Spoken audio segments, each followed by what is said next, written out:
سورہ عباسہ کی پہلی آیت اللہ تعالیٰ فرماتے ہیں عبس و تولی، کہ اس نے تیوری چڑھائی،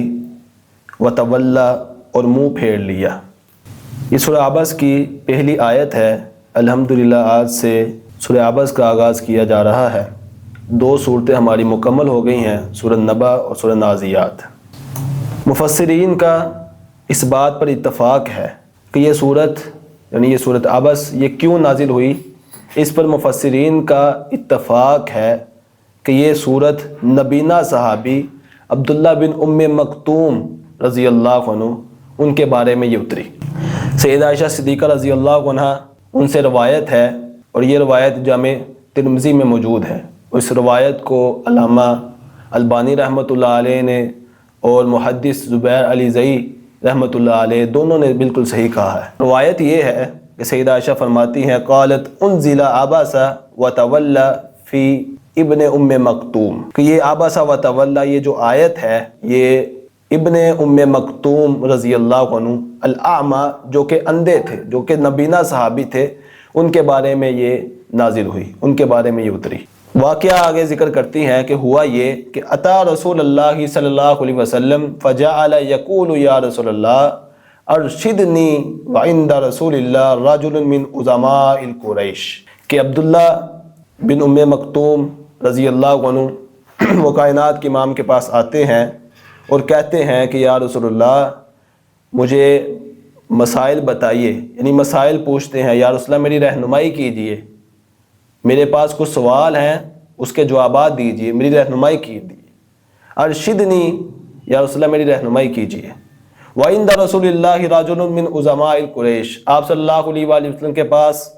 قریش کے سرداروں میں سے، قریش کے بڑوں میں سے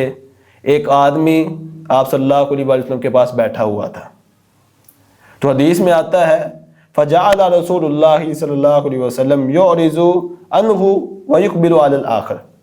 تو کائنات کے امام محمد رسول اللہ صلی اللہ علیہ وآلہ وسلم نے عبداللہ بن ام مکتوم رضی اللہ عنہ سے منہ پھیر لیا، اور دوسرے یعنی جو سردار تھا، جو عظماء المشرکین میں سے تھا، یعنی جو سردار تھا، وہ آپ صلی اللہ علیہ وآلہ وسلم اس سے مخاطب رہے، اس سے بات کرتے رہے، یعنی اسے توحید کی دین کی دعوت دیتے رہے۔ آپ نے عبداللہ بن ام مکتوم سے منہ پھیر لیا، بے توجہی کر لی۔ سیدنا انس رضی اللہ عنہ ان کی روایت میں ہے کہ یہ مشرک یعنی جو یہ مشرک تھا سردار، یہ کون تھا؟ ان کی روایت میں ہے، وہ فرماتے ہیں، یہ مسند ابی یعلا جو حدیث کی کتاب ہے اس میں یہ روایت موجود ہے، وہ فرماتے ہیں کہ مشرک ابی بن خلف تھا، یعنی یہ جو مشرک جو آپ صلی اللہ علیہ وسلم کے پاس بیٹھا ہوا تھا وہ ابی بن خلف تھا، یہ بات لکھ لیں۔ اور یہ صورت اترنے کے بعد ابن ام مکتوم رضی اللہ عنہ کا کائنات کی امام محمد رسول اللہ صلی اللہ علیہ وآلہ وسلم نے نہایت ہی اکرام اور عزت کرنا شروع کر دی۔ یعنی جب اللہ تعالیٰ نے آپ صلی اللہ علیہ وآلہ وسلم کو ڈانٹا کہ آپ اس مشرک کی وجہ سے آپ اسے توحید کی دعوت دے رہے ہیں، قرآن کی نصیحت اسے سنا رہے ہیں، لیکن وہ آپ کی نصیحت کو قبول نہیں کر رہا، آپ اس کی وجہ سے جو آپ کا صحابی ہے، جو آپ سے نصیحت حاصل کرنے کے لیے آیا ہے، جو دعائے قلب کی دعا آپ کے پاس لینے کے لیے آیا ہے، تو آپ اس سے بے توجہی کر رہے ہیں، آپ اسے کوئی جواب نہیں دے رہے، آپ اسے منہ پھیر رہے ہیں۔ تو جب یہ آیات نازل ہوئیں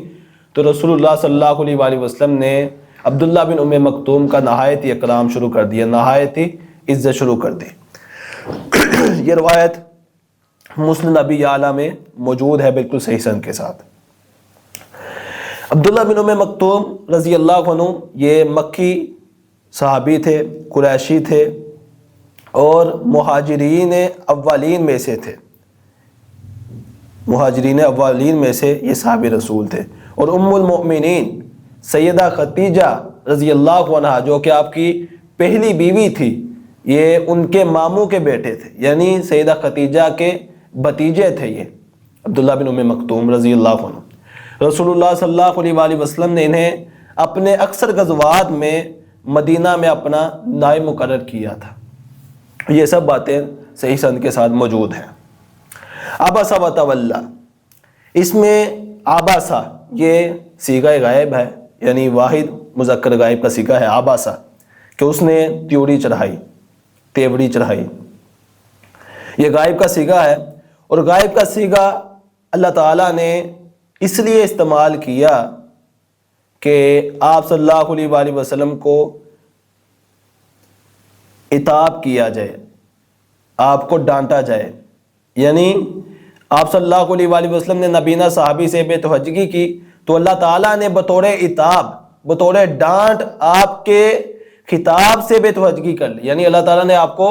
مخاطب نہیں کیا۔ جب اللہ تعالیٰ نے آپ کو بتانا تھا کہ آپ اس صحابی سے تیوری کر رہے ہیں، آپ تیوری چڑھا رہے ہیں، اس نے تیوری چڑھائی، تو اللہ تعالیٰ نے غائب کا صیغہ استعمال کیا، یہ بطور عتاب رسول اللہ صلی اللہ علیہ وآلہ وسلم سے مخاطب کا صیغہ استعمال نہیں کیا، یعنی مخاطب کر کے آپ سے بات نہیں کی۔ حالانکہ آگے ذکر ہے وما یدریک،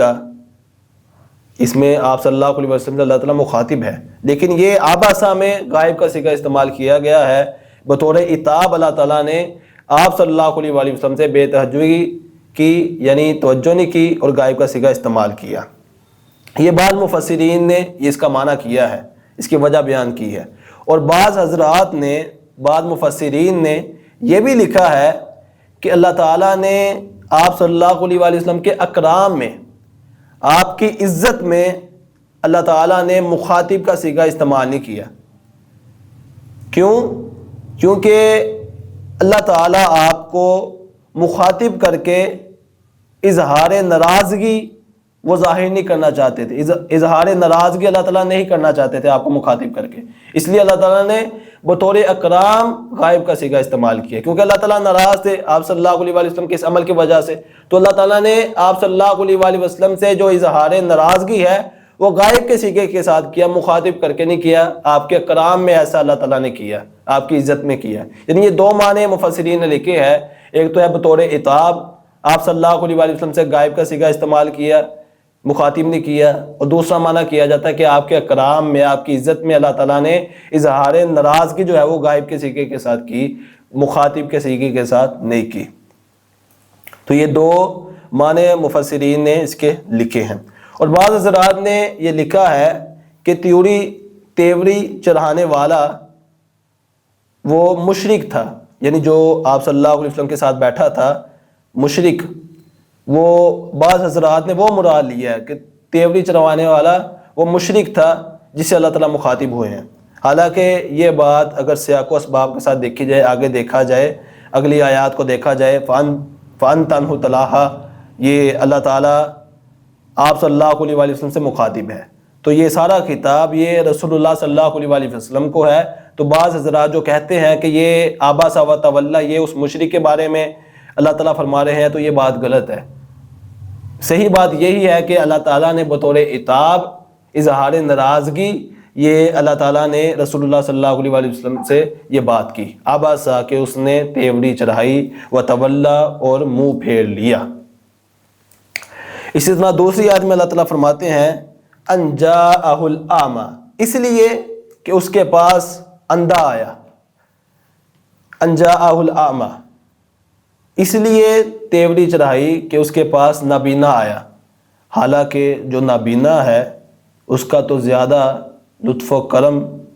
کرنا چاہیے، وہ زیادہ لطف و کرم کا مستحق ہے۔ اگر اس کے دین پوچھنے سے کسی چودھری کے ساتھ، کسی بڑے کے ساتھ، کسی سردار کے ساتھ کلام قطع ہوا ہے، جس کے اسلام لانے کی امید بھی آپ صلی اللہ علیہ وآلہ وسلم کو اتنی نہیں تھی، اس وجہ سے رسول اللہ صلی اللہ علیہ وآلہ وسلم نے تیوری چڑھائی، آپ صلی اللہ علیہ وآلہ وسلم نے بے توجہی اختیار کی نابینا صحابی سے، تو اس کا کوئی قصور نہیں تھا، نابینا صحابی کا کوئی قصور نہیں تھا، وہ تو آپ سے بات کرنے کے لیے آیا تھا، آپ سے بات پوچھنے کے لیے آیا تھا۔ تو یہ جو طریقہ کار رسول اللہ صلی اللہ علیہ وسلم نے اختیار کیا، اللہ تعالیٰ نے اس پر آپ کی عتاب کی، یعنی آپ کو ڈانٹا۔ یعنی جو نبینا ہے، جو اندھا ہوتا ہے، اس کا تو زیادہ کرم، زیادہ اس کی عزت کرنی چاہیے، وہ زیادہ عزت کا، لطف و کرم کا مستحق ہے کہ اس سے بات کی جائے، اس کی بات کو سنا جائے، اس کے سوالات کا جواب دیا جائے۔ تو وما یدریک لعلہ یتزکا، آگے اللہ تعالیٰ پھر آپ صلی اللہ علیہ وسلم کو مخاطب ہے، تیسری آیت میں اللہ تعالیٰ فرما رہے ہیں کہ تجھے کیا چیز معلوم کرواتی ہے کہ شاید کہ وہ پاکیزگی حاصل کر لے. یعنی جو وہ مشرک ہے جس کے پیچھے آپ پڑے ہیں، جسے آپ قرآن سنا رہے ہیں، قرآن کی نصیحت سنا رہے ہیں، دین کی دعوت دے رہے ہیں، توحید کی دعوت دے رہے ہیں، اسلام کی دعوت دے رہے ہیں، آپ کو کیا چیز معلوم کرواتی ہے کہ وہ پاکیزگی حاصل کر لے. یعنی جو وہ کفر میں شرک میں مبتلا ہے، وہ ابی بن خلف، آپ کو کیا چیز معلوم کرواتی ہے کہ وہ اسلام لے آئے، آپ کی نصیحت کو قبول کر لے. یعنی آپ نے جس وجہ سے وہ نبینا صحابی جو مسلمان ہے کسی اور وقت مسئلہ پوچھ لے گا، آپ یہ سوچ رہے ہیں کہ وہ کسی اور وقت مسئلہ پوچھ لے گا، کافر کو مسلمان بنانے پر آپ زیادہ توجہ دے رہے ہیں، یہ بھی بات ٹھیک ہے، یہ اپنی جگہ بات ٹھیک ہے کہ آپ صلی اللہ علیہ وآلہ وسلم اس کافر پر، اس مشرک پر زیادہ توجہ دے رہے تھے کہ اسے دین کی طرف لایا جائے، شاید کہ وہ اسلام قبول کر لے، جس کی وجہ سے آپ صلی اللہ علیہ وآلہ وسلم نے جو مسلمان ہیں، نبینا صحابی ہیں عبداللہ بن ام مکتوم، ان سے بے توجہی اختیار کی. تو اللہ تعالیٰ فرماتے ہیں اگر آپ ایسا کر رہے ہیں، وما یدریک لعلہ یتزکا، کہ آپ کو اس بات کا خیال کہاں سے آیا، کیا آپ کو چیز یہ معلوم کرواتی ہے کہ وہ آپ کی بات قبول کرے، وہ نصیحت حاصل کرے، وہ پاکیزگی حاصل کر لے. آپ کو یہ بات کون سی چیز معلوم کرواتی ہے؟ یعنی ایک شخص ہے جو دوائی لینا ہی نہیں چاہتا، جو آپ تو اس بیمار کو دوائی دیں جو دوائی لینا چاہتا ہے، جو اپنا علاج کروانا چاہتا ہے. ایک وہ شخص ہے جو علاج اپنا کروانا نہیں چاہتا، دوائی لینا نہیں چاہتا، اور دوسری طرف وہ شخص ہے جو آیا ہے آپ سے خود سوال کر رہا ہے، آپ سے پوچھ رہا ہے، دوائی لینا چاہتا ہے، اپنا علاج کروانا چاہتا ہے، یعنی اپنے دل کا علاج کروانا چاہتا ہے، مزید پاکیزگی حاصل کرنا چاہتا ہے. یعنی جو عبداللہ بن ام مکتوم، وہ آپ سے سوالات ہی کرنے آئے تھے، مسائل پوچھنے آئے تھے. تو وہ جو طلب رکھتا ہے، رہنمائی لینے کی طلب رکھتا ہے، ہدایت کی طلب رکھتا ہے، مزید سوالات کرنے کے لیے آیا ہے، جوابات کی طلب رکھتا ہے، تو آپ اسے جو ہے جوابات دیں. ایک وہ شخص ہے جو آپ کی نصیحت قبول ہی نہیں کرنا چاہ رہا، پھر آپ اس پر اتنا کیوں کھپ رہے ہیں؟ تو یہ اللہ تعالیٰ رسول اللہ صلی اللہ علیہ وآلہ وسلم کو مخاطب ہے. او یتذکر فتنفعہ الذکر او یذکر فتنفعہ الذکر، اللہ فرماتے ہیں یا نصیحت حاصل کرے تو وہ نصیحت اسے فائدہ دے. یعنی جو مشرک ہے وہ نصیحت حاصل کرے تو نصیحت اسے فائدہ دے گی. وَأَمَّا مَنِ اسْتَغْنَىٰ، لیکن جو بے پرواہ ہو گیا، یعنی جو بے پرواہ ہو گیا، جس نے نصیحت حاصل نہیں کی، یعنی آپ صلی اللہ علیہ وسلم بار بار اسے دعوت دیتے رہے لیکن وہ بے پرواہ رہا، اس نے نصیحت حاصل نہیں کی، تو اللہ فرماتے ہیں لیکن جو بے پرواہ ہو گیا فَأَنْتَ لَهُ تَصَدَّىٰ، سو تو اس سے پیچھے پڑتا ہے، تو اس کے پیچھے پڑتا ہے. یعنی اللہ تعالیٰ آپ صلی اللہ علیہ وسلم کو مخاطب ہے کہ وہ جو مشرک ہے وہ بے پرواہ ہو رہا ہے، آپ کی نصیحت کو نہیں قبول کر رہا، وہ اپنی کفر کی نجاست سے نہیں نکلنا چاہتا، اپنی شرک کی نجاست سے وہ نہیں نکلنا چاہتا، اس کے دل میں اللہ تعالیٰ کا ڈر خوف نہیں پیدا ہو رہا، اور اس کی وجہ سے آپ جو نبینا صحابی ہیں عبداللہ بن ام مکتوم اس سے بے توجہی کر رہے ہیں، تو یہ بات درست نہیں ہے. وما علیک الا یزکا، حالانکہ تجھ پر کوئی ذمہ داری نہیں ہے کہ وہ پاک نہیں ہوتا. یعنی آپ صلی اللہ علیہ وسلم کا کام ہے کہ دعوت دینا، آپ کا کام ہے کہ دعوت دینا، دین کی دعوت دینا، اسلام کی دعوت دینا. زبردستی کسی کو اسلام کی طرف لے کر آنا یہ انبیاء کا کام نہیں ہے، صلحاء کا، داعین کا کام نہیں ہے. یعنی جو داعین ہیں، دین کی دعوت دینے والے ہیں، علماء ہیں، ان کا کام ہے بلاغ، پہنچا دینا، ہدایت کی توفیق دینا، ہدایت کے راستے پر چلانا. یہ صرف اللہ تعالیٰ کا کام ہے. اللہ تعالیٰ نے قرآن مجید میں جگہ جگہ فرمایا ہے فَإِنَّمَا عَلَيْكَ الْبَلَاغُ وَعَلَيْنَا الْحِسَابُ، کہ یا رسول اللہ، اللہ کے رسول، اے محبوب، آپ پر صرف پہنچانا ہے. آپ جو دین کی دعوت ہے وہ مشرکوں تک، کافروں تک پہنچائیں. وَعَلَيْنَا الْحِسَابُ، ہم پر حساب ہے. اگر وہ دعوت کو قبول نہیں کریں گے، اگر وہ ایمان نہیں لائیں گے، شرک کی نجاست میں مریں گے، کفر کی نجاست میں مریں گے، کفر کی حالت میں مریں گے، وہ ایمان آپ پر نہیں لائیں گے، آپ کی بات نہیں مانیں گے، قرآن کی نصیحت کو قبول نہیں کریں گے، وعلینا الحساب، پھر ہم قیامت کا دن ہوگا، سارے موجود ہوں گے، ان سب کے سامنے اللہ تعالیٰ فرما رہے ہیں ہم ان کا پھر حساب لیں گے، ہم انہیں قیامت کے دن جو ہے اس کی سزا دیں گے۔ آپ پر یہ ذمہ داری ہے کہ آپ صرف پہنچا دیں، زبردستی قبول کرانا، اگر وہ قبول نہیں کرتا تو آپ پر اس پر کوئی حرج نہیں آئے گا، آپ کی ذمہ داری صرف یہ ہے فَإِنَّمَا عَلَيْكَ الْبَلَاغُ کہ آپ پہنچا دیں، دعوت کو پہنچا دیں۔ وَأَمَّا مَنْ جَاءَكَ يَسْعَىٰ، آگے اللہ تعالیٰ نے ذکر کیا کہ لیکن جو کوشش کرتا ہوا تیرے پاس آیا، یعنی پھر عبداللہ بن ام مکتوم کا ذکر کیا، یعنی عبداللہ بن ام مکتوم کوشش کرتے ہوئے آپ وسلم کے پاس آئے تھے، مسائل پوچھ رہے تھے کہ ارشدنی یا رسول اللہ، میری رہنمائی کیجئے، میرے پاس کچھ سوالات ہیں، مسائل ہیں، انہیں حل کیجئے، اس کا جواب دیجئے۔ وَهُوَ يَخْشَىٰ، اللہ فرما رہے ہیں سورۃ عبس کی آیت نمبر 9، وَهُوَ يَخْشَىٰ کہ وہ ڈر رہا ہے، یعنی اس کے دل میں ڈر بھی ہے اللہ کا، مسلمان ہے عبداللہ بن ام مکتوم، تو آپ اسے بے توجہی کر رہے ہیں۔ وَأَنْتَ عَنْهُ تَلَاهَا، تو اسے بے توجہی کرتا ہے، یعنی اللہ تعالیٰ یہ آپ وسلم کو مخاطب ہے، جس کی وضاحت میں اب کر چکا ہوں۔ آگے فرمایا، اللہ تعالیٰ نے بات کو ختم کیا، فرمایا کَلَّا إِنَّهَا تَذْکِرَةٌ، ایسا ہرگز نہیں چاہیے، ایسا ہرگز نہیں چاہیے، کَلَّا ایسا ہرگز نہیں چاہیے، انہا تذکرہ، یہ قرآن تو ایک نصیحت ہے، انہا بے شک یہ تذکرہ ایک نصیحت ہے، یعنی اس سے مراد قرآن ہے کہ قرآن ایک نصیحت ہے۔ کلا ہرگز نہیں، یعنی جو ہوا سو ہو گیا، آئندہ یہ غلطی نہیں ہونی چاہیے، آئندہ ایسے نہیں کرنا۔ اور آگے فرمایا انہا تذکرہ، یہ قرآن تو ایک نصیحت ہے، قرآن ایک نصیحت ہے جو ہر عام و خاص کے لیے، جو ہر عام و خاص کے لیے ہے، یعنی کوئی مسلمان ہے، کوئی کافر ہے، کوئی مشرک ہے، ہر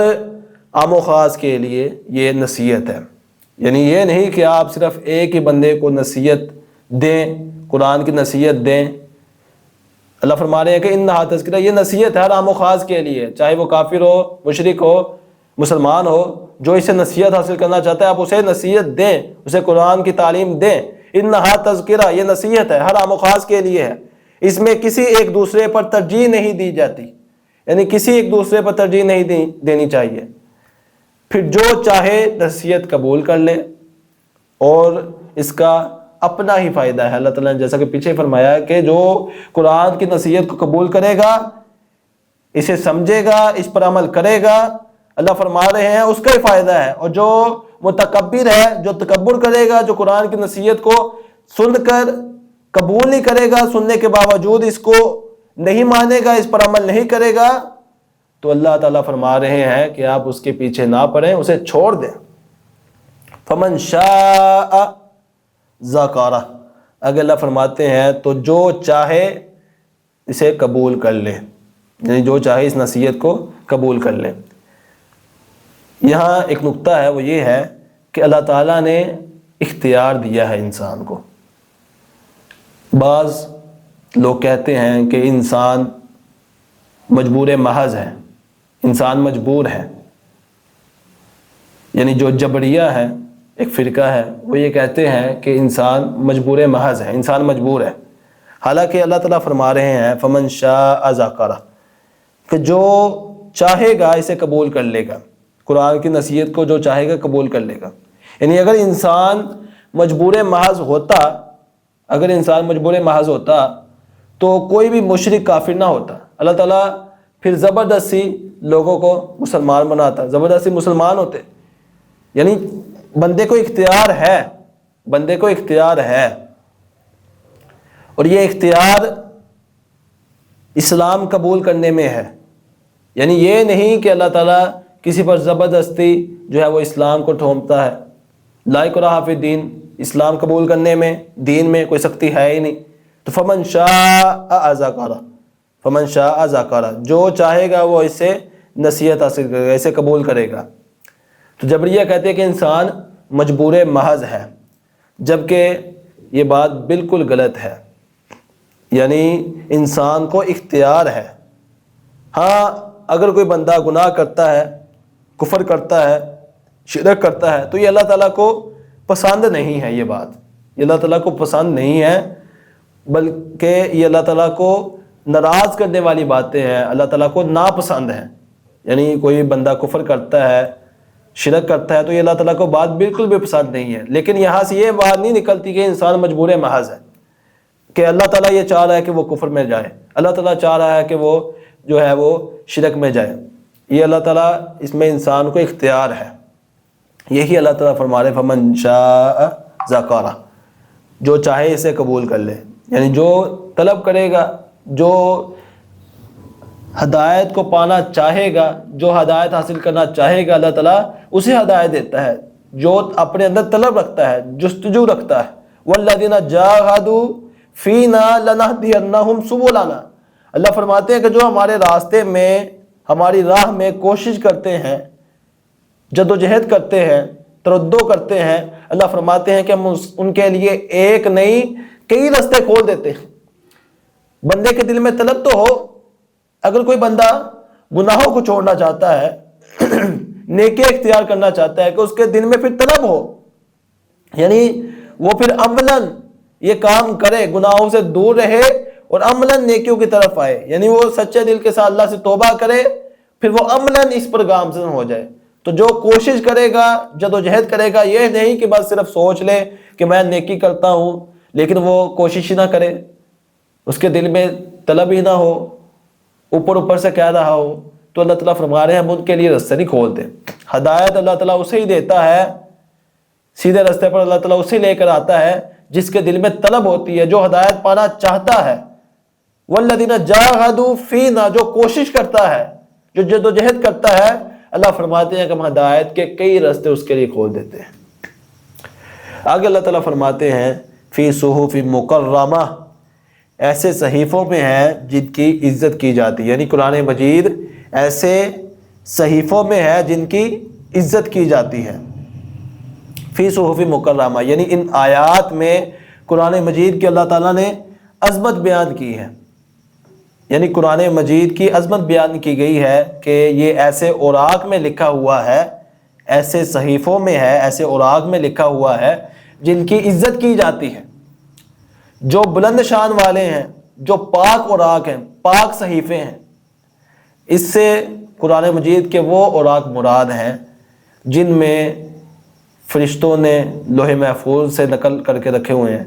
یعنی وہ اوراق مراد ہیں جن میں سے فرشتوں نے لوح محفوظ سے نقل کر کے لکھا ہے، وہ اوراق مراد ہیں۔ اور بعض مفسرین نے یہ بھی لکھا ہے کہ اس سے مراد قرآن مجید کے جو کاتب صحابہ تھے، صحابہ کرام جو قرآن مجید کو لکھنے والے تھے، جو رسول اللہ صلی اللہ علیہ وسلم کے سامنے سناتے تھے، قرآن مجید کو لکھتے تھے اور آپ وسلم کے بارے میں آپ کو سناتے تھے، سنا کر لکھا کرتے تھے، اس سے مراد وہ اوراق ہیں۔ اور بعض نے لکھا ہے کہ اس سے مراد وہ بھی اوراق ہیں جو ہر شخص کے ہاتھ میں ہیں، یعنی جو قیامت تک جو قرآن مجید لکھا جا رہا ہے جن اوراق میں، وہ اوراق پاک ہیں۔ تو یہاں سے ایک نقطہ واضح نکلتا ہے کہ قرآن مجید جو ہے اس کی ادب اس کا کرنا چاہیے، اس کی بے ادبی سے بچنا چاہیے، قرآن مجید کا جتنا ہو سکے ادب کرنا چاہیے، کیونکہ اللہ فرما رہے ہیں فی صحف مکرمہ کہ یہ مکرم باعزت صحیفوں میں ہے، باعزت اوراق میں ہے۔ اور اس اوراق سے مراد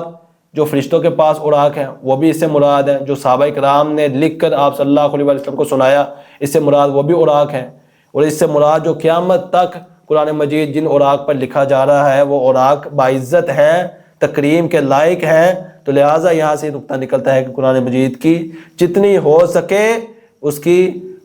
اس کا ادب کرنا چاہیے، جتنا ہو سکے اس کی بے ادبی سے بچنا چاہیے۔ اور قرآن مجید کی بات کو، قرآن مجید کے حکم کو کسی بات کے کسی حکم سے مقدم نہیں رکھنا چاہیے، قرآن کی بات کو سب سے آگے، سب سے مقدم رکھنا چاہیے۔ یہ بھی یہاں سے ایک بات اخذ ہوتی ہے۔ اور قرآن مجید جو کتاب ہے یہ تمام آسمانی کتابیں جو ہے اس سے اعلیٰ ہے، اس سے برتر ہے، اور جو غیر آسمانی کتابیں ہیں ان سے بھی اعلیٰ ہے، ان سے بھی بلند کتاب ہے۔ تو یہ قرآن مجید کی اللہ تعالیٰ نے یہ عظمت بیان کی ہے ان آیات میں، یہ خصوصیات ہے قرآن مجید کی۔ اسی طرح آگے اللہ تعالیٰ فرماتے ہیں آیت نمبر 15 میں قرآن مجید کی عظمت بیان کرتے ہوئے، بلکہ آیت نمبر 14 اللہ تعالیٰ فرماتے ہیں مرفوعات مطہرہ کہ یہ قرآن مجید جو بلند کیے ہوئے ہیں اور پاک کیے ہوئے ہیں، یعنی قرآن مجید یہ پاک ہے اور بلند و بالا کتاب ہے، شان و شوکت والی کتاب ہے۔ آگے اللہ تعالیٰ فرماتے ہیں آیت نمبر 15 میں بِأَيْدِي سَفَرَةٍ، کہ یہ قرآن بِأَيْدِي سَفَرَةٍ ایسے لکھنے والوں کے ہاتھوں میں ہے، ایسے لکھنے والوں کے ہاتھوں میں یہ قرآن مجید ہے۔ بِأَيْدِي سَفَرَةٍ، یہ سافارہ یہ سافرن کی جمع ہے جس کا معنی ہے لکھنے والا، سافرن جس کا معنی ہے لکھنے والا، اور صفرن اس کا معنی ہے کتاب، اور اس کی جمع ہے اسفار، صفرن کی جمع ہے اسفار، جیسا کہ اللہ تعالیٰ قرآن مجید میں فرماتے ہیں سورہ جمعہ میں کہ کمثل الحمار یحمل اسفارا، کہ جو بے عمل یہودی تھے اللہ تعالیٰ نے ان کی مثال بیان کرتے ہوئے فرمایا ان کی مثال ایسے ہے جیسے گدھے کی طرح، یعنی ان کی مثال گدھے کی طرح، جیسے گدھا ہوتا ہے جو کتابیں اٹھائے ہوئے ہوتا ہے، اس کے اوپر کتابیں رکھ دی جائیں، اسے کچھ نہیں پتا کہ کیا اس میں کیا لکھا ہوا ہے، بس ایسے ہی ہے جیسے اس کے کندھے پر جو ہے کتابیں رکھ دی ہیں۔ اللہ فرما رہے ہیں کہ جو بے عمل یہودی ہیں، یعنی جو پڑھتے ہیں، ان کے پاس علم ہے لیکن بے عمل ہے، اس پر عمل نہیں کرتے، اللہ تعالیٰ نے ان کی مثال دی ہے کمثل الحمار، ان کی مثال گدھوں کی طرح ہے، گدھے کی طرح۔ تو ان آیات میں اللہ تعالیٰ نے قرآن مجید لکھنے والوں کی تعریف فرمائی ہے، بِأَيْدِي سَفَرَةٍ، یعنی ایسے لکھنے والوں کے ہاتھوں میں یہ قرآن مجید ہے، یعنی اللہ تعالیٰ نے قرآن مجید کو لکھنے والوں کی تعریف فرمائی ہے، یعنی جو کاتبین وحی تھے جیسے امیر معاویہ رضی اللہ عنہ اور بھی بڑے کاتب وحی تھے، اللہ تعالیٰ نے ان کی تعریف فرمائی ہے، ان کی شان فرمائی ہے، بِأَيْدِي سَفَرَةٍ، یعنی صحابہ کرام کی اس میں شان ہے، اور وہ لوگ جو قرآن مجید کو پڑھاتے ہیں، قرآن مجید کے ساتھ منسلک ہے، اسے پڑھتے ہیں، اسے سمجھتے ہیں، ان کی بھی شان، ان کی بھی عظمت اس آیت سے واضح ہو جاتی ہے۔ بِأَيْدِي سَفَرَةٍ، یعنی وہ ہاتھ جو قرآن مجید کو پکڑ کر اسے پڑھتے ہیں، بِأَيْدِي سَفَرَةٍ، اللہ تعالیٰ ان کی تعریف فرما رہا ہے کہ ایسے لکھنے والوں کے ہاتھوں میں ہے، یعنی وہ ہاتھ جو قرآن مجید کو پڑھتے ہیں، پڑھاتے ہیں، اسے لکھتے ہیں، اللہ تعالیٰ ان کی تعریفات فرما رہے ہیں۔ خیرکم من تعلم القرآن وعلمہ، اور کائنات کے امام نے کیا فرمایا کہ تم میں سے سب سے بہترین، سب سے اعلیٰ، سب سے افضل، سب سے خیر والا، سب سے بہترین شخص وہ ہے جو قرآن کی تعلیم دیتا ہے، جو قرآن سیکھتا ہے اور آگے قرآن مجید کو سکھاتا ہے، جو خود قرآن کی تعلیم حاصل کرتا ہے اور آگے قرآن کی تعلیم دیتا ہے۔ تو یہ بھی اللہ تعالیٰ یہاں سے جو اہل قرآن ہیں، قرآن پڑھنے والے ہیں، قرآن لکھنے والے ہیں، قرآن کو سمجھنے والے ہیں، اللہ تعالیٰ ان کی تعریف فرما رہا ہے۔ اور قرآن مجید کا دیکھیں کہ مقصد یہی ہے، قرآن مجید کا مقصد یہی ہے کہ اسے سمجھا جائے، اسے سمجھ کر پڑھا جائے۔ اللہ تعالیٰ کیا فرماتے ہیں، کتاب انزلناہ الیک مبارک، کہ یہ کتاب ہم نے بڑی ہی بابرکت کتاب ہے، ہم نے اسے نازل کیا ہے، ہم نے اسے نازل کیا ہے۔ آگے اللہ تعالیٰ فرماتے ہیں مبارکن، یہ کتاب یعنی قرآن مجید بابرکت کتاب ہے، نازل کس کی طرف کیا، الیک، کتاب انزلناہ الیک مبارکن، کہ یہ کتاب ہم نے آپ کی طرف نازل کی جو نہایت ہی بابرکت ہے۔ آگے اللہ تعالیٰ نے یہ قرآن مجید کے بارے میں تمہید باندھی، اور آگے اللہ تعالیٰ نے قرآن مجید کو نازل کرنے کا مقصد بتایا کہ ہم نے قرآن مجید کو نازل کس لیے کیا، لیدبروا آیاتی، تاکہ تم اس میں غور و فکر کرو، اسے سمجھو، اس پر عمل کرو۔ تو یہ قرآن مجید کا مقصد ہے۔ آخری آیت نمبر 16 اللہ تعالیٰ فرماتے ہیں کرام بررہ، کہ جن کے ہاتھوں میں یہ قرآن مجید ہے، بِأَيْدِي سَفَرَةٍ، جو لکھنے والے ہیں، کرام بررہ، جو معزز ہیں، نیک ہیں، یعنی اللہ تعالیٰ ان کی تعریف کرتے ہوئے فرما رہا ہے کہ جو قرآن مجید کو پڑھنے والے ہیں، اسے سمجھنے والے ہیں، اسے لکھنے والے ہیں، کرام بررہ، وہ نہایت ہی معزز ہیں، نیک ہے۔ اس سے مراد فرشتے بھی ہیں، اس سے مراد مفسرین نے جو اس معنی میں وسعت پیدا کی ہے وہ یہ ہے کہ اس سے مراد فرشتے بھی ہیں، اس سے مراد صحابہ کرام بھی ہیں جو کاتبین وحی تھے خاص طور پر، اور اس سے مراد ہر وہ شخص ہے جو قرآن مجید کو لکھنے والا ہے، قرآن مجید کو سمجھنے والا ہے، قرآن مجید کو پڑھنے والا ہے۔ اللہ سے دعا ہے کہ اللہ تعالی ہمیں بھی کتاب و سنت کا، قرآن مجید کا علم حاصل کرنے کی توفیق عطا فرمائے۔ والسلام علیکم، جزاکم اللہ خیر، احسن الجزاء۔ اگر کسی کا کوئی سوال ہے تو وہ کر سکتی ہے یا کر سکتا ہے۔